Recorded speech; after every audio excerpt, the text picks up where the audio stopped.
Kita lanjutkan urusan McDonald, di mana dalam video terdahulu ada pertanyaan, McDonald jualan apa? Dan banyak yang menjawab macam-macam termasuk properti, mainan, lifestyle, suasana, dan apapun yang menurut pengetahuan yang kita dapat. Namun ketika kita copy, meniru membuat sesuatu yang sama dengan McDonald, kita buat sama persis apa yang kita pahami tentang McDonald. Apa yang terjadi? Kita meragukan hasil. Apakah nanti akan banyak yang ngantri atau yang membeli produk kita? Lalu di ujung video tersebut ada pernyataan bahwa selanjutnya saya akan mengupas dari sisi psikologi karena pembelian dan bisnis adalah masalah psikologi. Psikologinya yang kita bahas adalah behavioral analysis. Agak rumit menjelaskan bisnis sampai menyentuh banyak bidang termasuk psikologi. Benar, manusia dalam mengambil keputusan akan salah kalau kita menganggap menggunakan rasional atau logic thinking. Ternyata sedikit unsur rasionalnya. Bahkan terkadang sepenuhnya keputusannya irasional atau emosi. Ditambah lagi kemajuan teknologi informasi saat ini membuat manusia semakin emosional, terutama dalam pengambilan keputusan. Terjadinya pergeseran yang telak di mana dulu pemahaman pembelian adalah dengan rumus munculnya kebutuhan atau need recognition, diikuti dengan pencarian informasi atau informational search,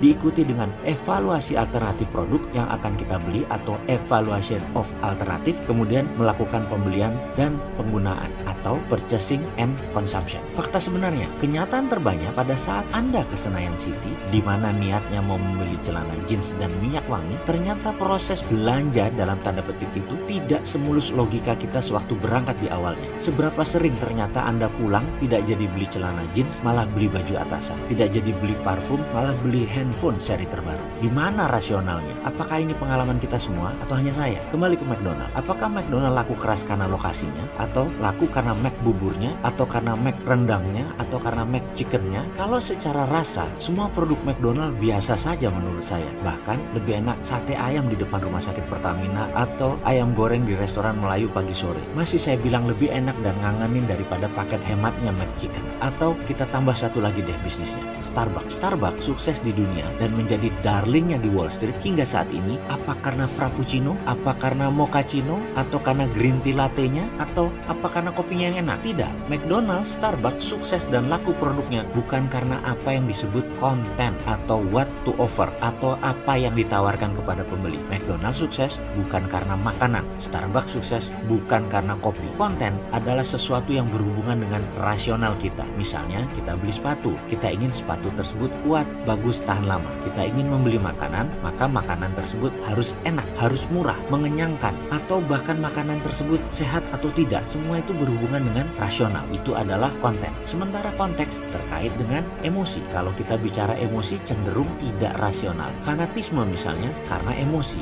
bukan karena pemikiran rasional. Coba kita lihat, apa hubungannya wanita cantik di samping mobil mewah? Apa hubungannya koboi dengan rokok Marlboro? Apa hubungannya kecantikan body shop dengan against animal testing? Sekilas memang gak nyambung, tapi itulah konteks, itulah emosi. Sekali lagi, McDonald bukan melulu karena makanannya. Starbucks, Subway, Chipotle, sekali lagi, bukan karena makanannya atau minumannya. Merek-merek besar tersebut menjadi besar sejak day one karena konsep konteksnya. Konteks adalah how to offer. How, bagaimana cara Anda menawarkan produk. Jauh lebih penting daripada apa yang Anda tawarkan kepada pelanggan Anda. McDonald's sukses karena konsep service, cleanliness, dan family value-nya. Keramahan kepada anak-anak, tersedianya tempat mainan, termasuk event-event di saat hari khusus seperti ulang tahun dan pesta anak lainnya. Semua tersedia. Merchandise anak-anak, The Toy Stories, Hello Kitty, Moana, dan banyak lagi lainnya mempertahankan citra atmosfer restoran yang fun dan friendly. Itu semua adalah konteks. Itu semua adalah emosi. Sekali lagi, dari sisi yang lain saat ini, konten saja